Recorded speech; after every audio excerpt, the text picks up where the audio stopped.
Hello all, Seriously is here with another base tour video. Today we're going to look at 6 bases, all in the same system.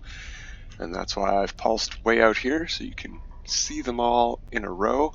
Unfortunately, they are all in a row, and pulsing between them is a little bit tedious, and you get a little bit weird things going on when you pulse between two specific ones. For example, if you're on the far end of the system on, say, over on this side, and you're trying to get to the one behind this planet here on the moon, it's going to do some weird stuff. It doesn't like them being so much in a row, so we're not going to do that. We're going to take the base terminus portals I've put down on each base, and I've just come out here so we can get a look at them all in a row. And we're going to quickly take a look at their very clever names. If we have to, we'll get into here. There we've got the Fiery Planet, and it's named Fiery, obviously. And I think you can probably already figure out the theme there. The Radioactive Planet is named Nuclear. That's the Desert Planet, obviously. Yeah. We got the Frozen Moon. I had it. It was on screen. Rewind it. It's there. That's the Toxic Planet, and that should, well, that'll be the Lush. It's going to be tricky. I'm way too far out to get it to show up, and it might actually be behind the planet still. But there you go. So we are going to quickly reload the autosave. That'll be much faster and easier on the video recording software than pulse driving through this system. And we're going to take the base terminuses for the same reason. Just to show you that we are all in the same system here, I'm not hopping between a bunch of bases on different planets and different systems.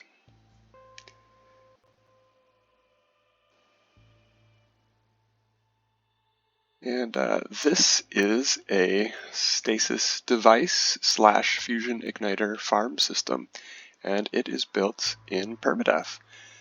And didn't really need it. Had plenty of units and stuff, but I really considered Permadeath the playthrough itself. Every Permadeath save you play is sort of like a trophy. It's its own reward. It's like if you play in a tournament, you get a participation trophy for some Permadeath saves. It's like, you were there, here's your ribbon for participating. You got to 4 hours or 6 hours, or you got off the first, here's your participation trophy. But I look at it like, what have I done with my Permadeath save? It's not just the amount of hours I've sat idle on a planet, it's what I've accomplished and built and discovered and stuff. So I've gone around and gotten stuff like red jetpack trails and starship trails and the new jetpack and a cool helmet. Got to spend that Quicksilver, you know, I earned it. You gotta have a trophy to show off. So here we are on the Toxic Planet. Just take a quick look at the base as a whole. You can see it is attached to a minor settlement. And I have built my own landing pads at each of these because your ship will not appear correctly on this landing pad when you build, or at a trade post when you build at those.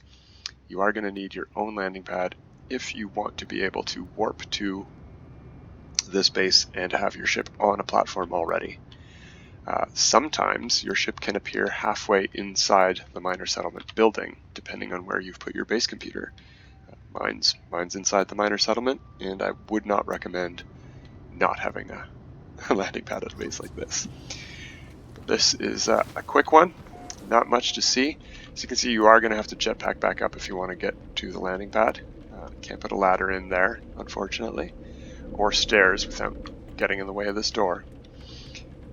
So we have ammonia for our hazard protection, and oxygen because it's available and you need it to breathe. That's about it. It's attached directly here. We got some easy access stairs, since I covered up the base's stairs. Not much point in checking this place out. It is a Viking system, but there is not even a nanite. No nanites, look at that. What a waste. Alright, and that's that system. On on to the next one. Not much to see here. It's just a resource depot for hazard protection, basically. So we're going to go to bases. We're going to go to the nuclear planet. Similarly, I don't need this base for any process of the fusion igniter farms. It's also basically just for uranium. And it's also a similarly small base. You only really need 3 of the planets in this system because there are only 3 key gases you need to extract. And you can get them on 2 of each of the planets. So for example, sulfurine is available on deserts, and it's available on hot planets. Nitrogen is on lushes, and I can't remember. Toxic? No. I know radon. Yeah, it's got to be toxic. Yeah. Here we are at the nuclear base. So you can see here we have a landing pad on each side. A short-range teleporter that takes us up to, well, we can just hop in there real quick. Boop. Boop. And down we go, and we are storing uranium. You can see I've gotten this nice and upside down, right up against the ceiling. I've very much built all of these bases after learning a lot more building tricks than most of my earlier bases. Nothing much to see. It's a small build, but I just wanted to build up a bit. Give it some glass, a bit of a skylight, also built with a glitching technique. You can see if we get up atop what that looks like. Just phased upside down here, as close as I could eyeball to the middle. And colored blue, so it's not super bright white or bright yellow, even though it gives off the same amount of light either way, but it just isn't as glaring. It looks, I don't know, kind of nice against the orange sky. And got those in by doing a similar glitching technique by putting a battery up top on there, glitching one of them in upside down. These are storage containers, by the way. And then once I had one upside down storage container, I was able to adjacency glitch a bunch of storage containers into this slot, all upside down. You can see if I go to harvest it, the camera will flip. Whoop. I don't really need to harvest anything. I'm pretty sure I have all of my hazard protections close enough to topped off. Let's head off to the desert planet. Now this base I was building with the original 3 other bases that you do need as a 4th, because I thought for sure that my location that I picked from the hot planet prevented me from getting any kind of sulfurine, and I assumed that I was going to need this desert planet for the sulfurine.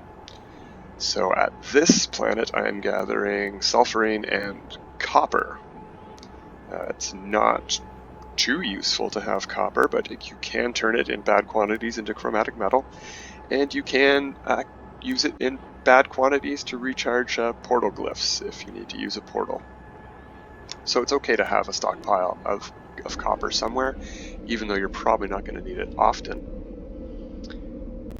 This is what you see when you take the portal. It's a interesting staircase ceiling or roof piece, and a staircase up. We'll quickly take that all the way up to the landing pad. Oh, a nice storm on this planet. It's got very nice blue skies when it isn't storming. I really do like desert planets, I may have mentioned before. It doesn't storm often here. It's not an extreme storm planet.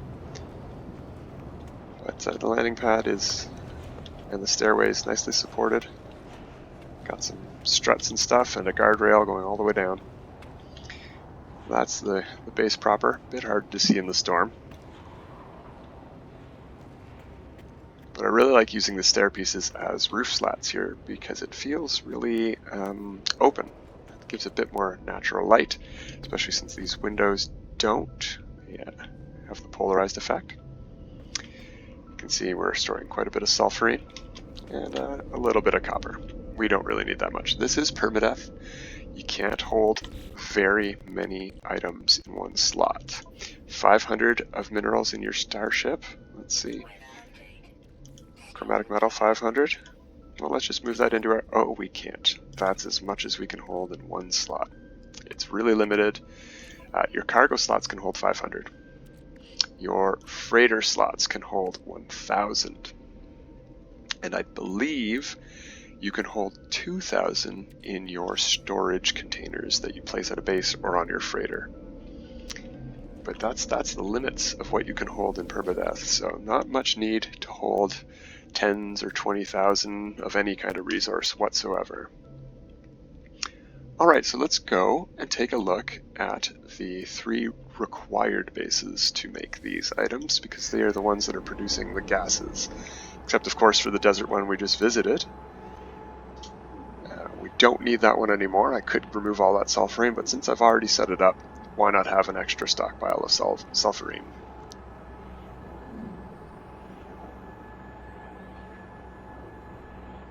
Again, all tiny bases here, except for the one main base, which would be the one that I thought you should do your production at. So that's where I've put all of the refiners and indoor facilities and storage containers and such like that.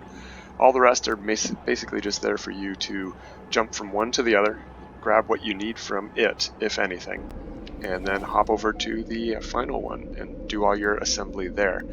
Again, you want to stay as local as you can in Permadeath, because you're probably going to need to bring a few starships to fill up with materials, especially on the final planet with the biodomes. Here we are at the frozen base. The portal room here is a tiny claustrophobic hexagon. And if you come out here to the landing pad, you can see it's got a bit of a staircase up, and it's built underneath another trade post. Beautiful blue-skied frost planet, or moon. I think it's a moon. Unfortunately, these stairs, while they sort of connect, they can't eliminate that guardrail, so you have to hop up, but it's not that much of a problem. Up to the trade terminal, if you need to. Didn't want to have to waste resources installing power and wires to my own. As you can probably see with these wires right here, I don't use, or on this save, I don't think I even have the wire cloaker. It seems to work out. I hide my wires fairly well, or I try to at least make them symmetrical. As you can see, this one ends for no reason, just to make this connector look like a bit of a fence. Behind the portal, we have our resources.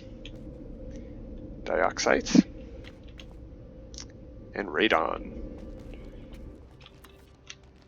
Get a bit of a look at the, here we go with the, I don't know if I've been in photo mode yet this tour, but there's the system address. If you guys want to take a visit, loot this place for resources, make your own stasis devices or fusion igniters.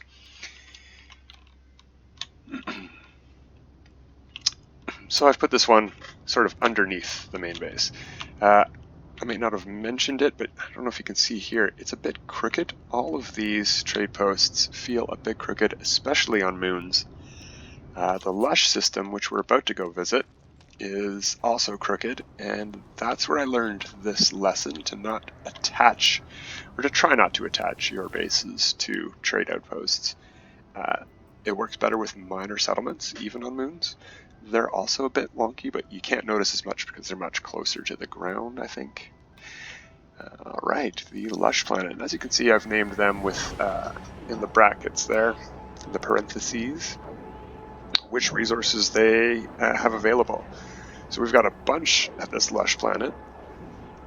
And you'll see when we get in here, it was the first planet I did because I needed to get it out of the way. It did have a lot of the resources I wanted to gather: cobalt, paraffinium, and obviously oxygen is great to have, and nitrogen. We needed nitrogen. So I wanted to stop off at the Lush anyway, but it is a very hostile planet.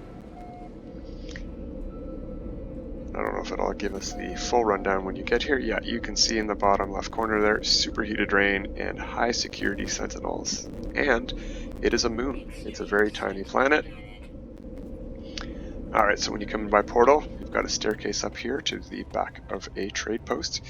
You can sort of see already the crookedness. It's not my base that's crooked.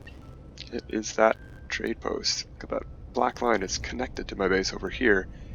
And on this side, it gets really wide. Really weird stuff. But I've also put a staircase up to the top of the trade station, just in case you want to get a look at the fighters and the relative safety of a superheated rainstorm. Not much of a sight that you can see on this planet because of the storms, unfortunately. Guardrails, don't want to fall off. It's not too high up, but it is permadeath. And you get stuck on the surface and sentinels might start hassling you. So you don't want to do that. This one does have a teleport panel, but it goes down to the landing pad on the ground.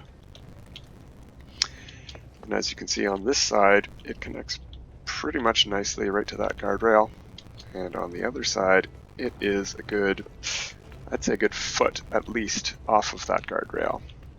So I didn't want to have a gap. And you can see that it's not twisted. This my base is pretty much lined up directly with this trade outpost. This overhangs, the stairs overhang the guardrail the exact same amount on either side. It's just lopsided. This side is lower than the other side. Really weird, really weird. Anyway, let's go down to the landing pad.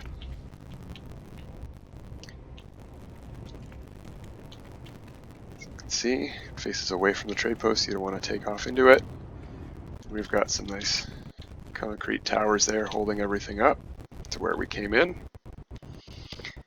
And we can just jetpack up. It's not too far. I do have enough jetpack on this save. And before I put that landing pad in, this is again the system I discovered a lot of things because it's where I started.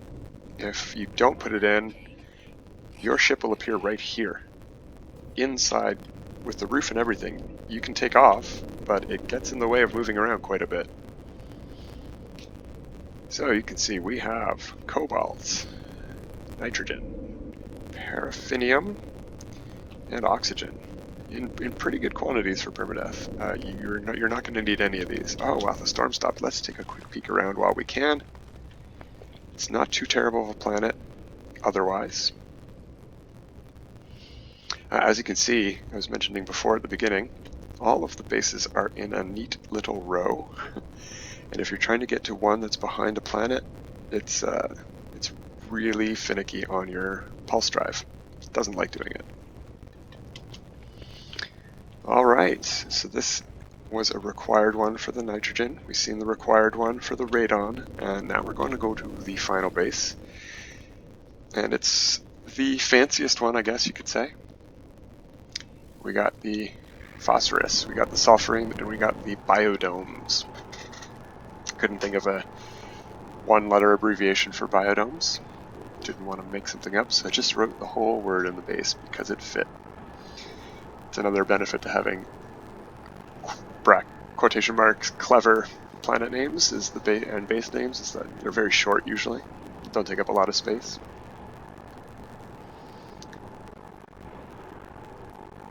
So try not to take too much time, but this is the largest base by far, probably one of my larger bases total. And we'll take a quick tour around as quick as we can.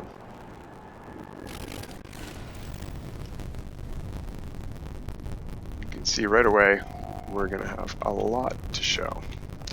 So I'm not going to stand right where I am, because despite there being a nice roof over where you appear, even when you stand right here, for some reason you're still outside. I think you need walls.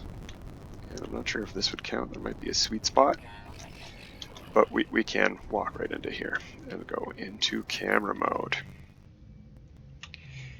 This is a hot planet, so you are going to need phosphorus-based protection, heat protection.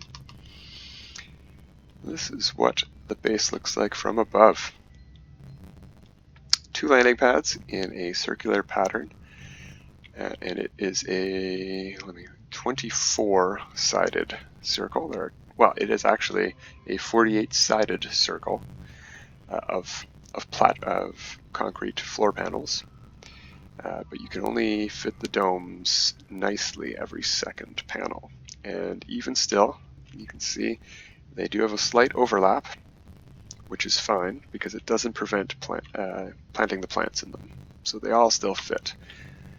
Now this was done using the old circle technique, even though this has been built using what I would perhaps say is the culmination of everything I've learned. I've learned more since I've built this. There's new things have been discovered, and I have learned more. There's a lot more to learn, a lot more to discover. So take a quick look all around. Again, as you can see, I don't really hide my wires, except that I try to bury them. I don't know if the ground's just not showing in, or if I just didn't bury those. Here's what we get from the side, and you can see we're fairly high up.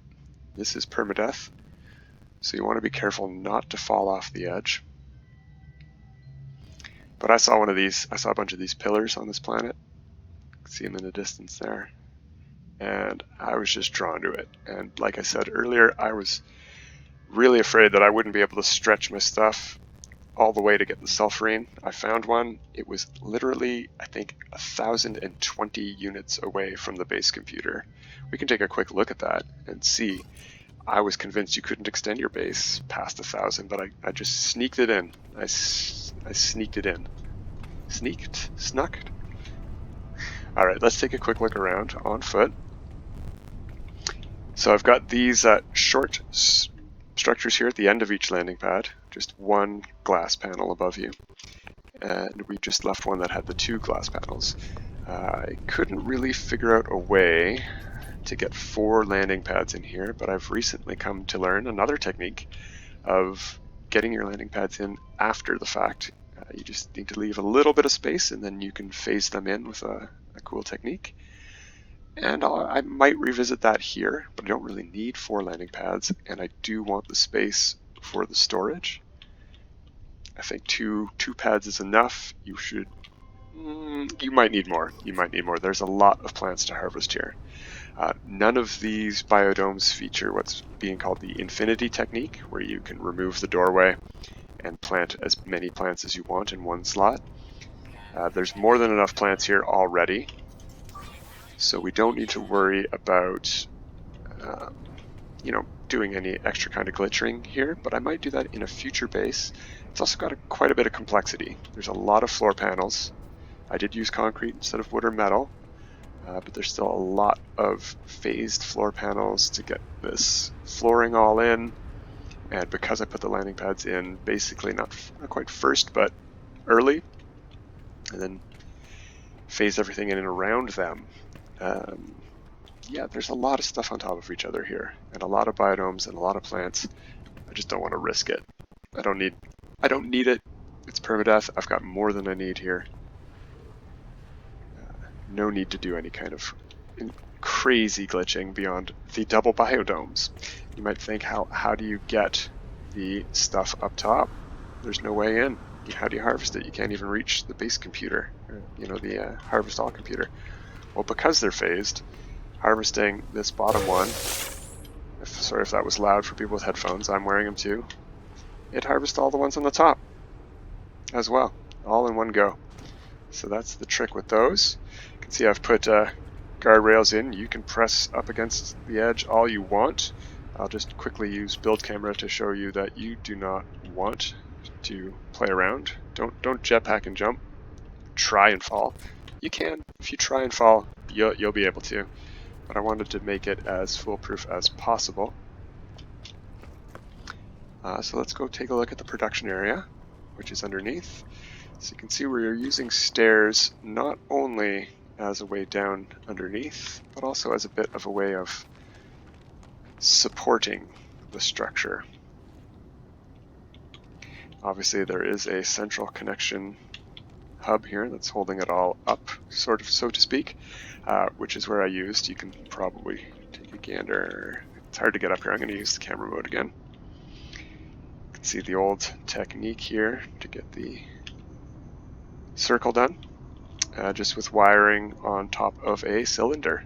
Yeah, it works pretty good, but there's a better biodome technique now, so all of my future circle builds will probably be built using the biodome technique.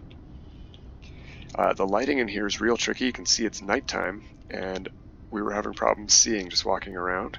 But we're in photo mode, so if I put the sun up here, look how much better it is in the day. It's crazy how much ambient light you get down here in the daytime. And you can see I've put a lot of lighting in, and it just doesn't seem to help. Even these connectors here are lights that give off some light, and it's just not helping at night. The base computer is right here, right on the edge of this. It's not fun to interact with because it's, I don't know, it doesn't feel good to be so close to the edge in permadeath. But I needed to place it here to get it centered between the nodes that I did have, and luckily it's just in range of the sulfurine. Inside here you can see we have all of our storage units, all 10 of those. The battery at the end is just so I can check the power consumption. I could delete that. I have seen on KJ PC Gaming's tour of my base, this was placed slightly in the ground. You can see a bit of deformation there.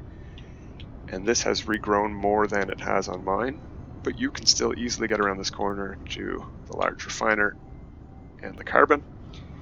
And on that side, we have the same. We've got plenty of health for you and a trade terminal to sell stuff off and buy stuff. If you need metal plating or whatever you need, that you can get at the Galactic Terminal. And we also have a layer of round rooms down here that aren't necessary, but if I ever do decide that I want to replant my domes, I am going to need to put a round room in underneath them again to get them back. So I figured why not just leave them in and decorate them a bit. So I've done a viewing ring with the very nice clear glass of these round rooms. Gives you a very nice view without polarizing the light. That's just what it looks like outside. It's great. Of course, it's actually nighttime, but we're in photo mode. And another thing about the Permadeath save being a trophy, I've gone around and collected all of the glitches, spent a bit of Quicksilver on these sorts of decorations. So I've got all of the glitches in a big circle around the bottom of the base, and I've replicated them again on the other side. I think we started with some red ones, and we're on the white ones now. Yeah, we started with a red one of these. We're probably after the this thing here going to get to. We're in photo mode, so he's not hopping around, but there's little Blobby in the terrarium. He's so happy all the time. And you can see here there is also guardrails along here because you can walk all the way around with precarious looking glass floor panels to look down on. You've got to have your glass walkway. And you can go all the way around it. And here we actually connect right to the top. And when you get to the other side, I could have connected it all the way around, not a problem. But I wanted to get all 10 of these in, and I figured it was a small sacrifice to make, and it would let me have room for a short-range teleporter to the ground. And I've also put in a safety feature here in case you do fall off while you're going around, because the guardrails stop. If you keep pushing this way and you fall right here, you should end up loop on this panel here, which you might think is crooked, and it is on purpose, so that this guy's launch pad, when you jump away, won't hit the rooms above. But that's hanging down underneath the base on the side. Makes for a real fun launch pad for the mech. And that's the way up and down. If you fall or you start at the bottom, that's how you're going to get back up. If you don't know the jetpack trick, which is to just face the wall of a cliff. It's a lot easier in first-person mode. So if you want to do it, just face a cliff. Don't press up against it necessarily, but make sure you maintain a close distance to it. So if you find yourself being pushed away, jetpack in a bit closer to it, but just keep facing the wall and you should have unlimited jetpack. It's a little bit tricky if you're going up a hill because you're going to want to press forward and you'll probably land, and that'll activate your rocket boots or start your jetpack all over again, which starts consuming fuel again. So it will cost you fuel. But yeah, you can get back up here without that teleporter too. Alright, I think we've gone over pretty much everything. You can see I've learned a lot of stuff. I've got phasing going on everywhere, a lot of glitching. If we go and look at those storage things, we've got tons of resources in it, and that's the only one there. You can see I've also put in a lot of nutrient processors because there's a lot of plants here, and you can make a lot of food for Cronus here. I've made, I think this was the save where I experimented with. Let's take a quick look. I'm pretty sure I can make sure of that. And what they're called, cooking products. Nope, wrong button.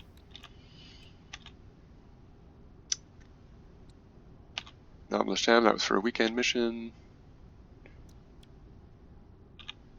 There we go. Yes, delicious vegetable stew. These are very easy to make using only fungus. The fungal plant, that's the only thing you need. You refine it basically in 3 steps and combine it with itself, and you get delicious vegetable stew. So you need a lot of food processors to do it all at once, but a full biodome of that will make, you'll spend an hour just making the stew, let alone handing it in. And you can make quite a few nanites that way. It's, in my opinion, tedious, but they're here if you want to do it that way. Alright, one last thing to look at. Let's try to find that sulfurine. Let's take a quick look. If the power is down there, then I think the sulfurine... Is it that one? Yeah, probably. Alright, well let's take the ship, because I do not want to run there. We're already running real long. It's one other advantage of not necessarily hiding. Yeah, this is definitely the one. I remember this ravine. Not necessarily hiding your wires. Lets you get a good reminder of where stuff is without having to use your scanner again.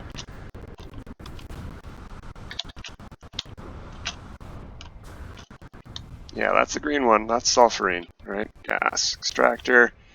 It's not producing very much an hour. It's not producing very much. I don't need it to.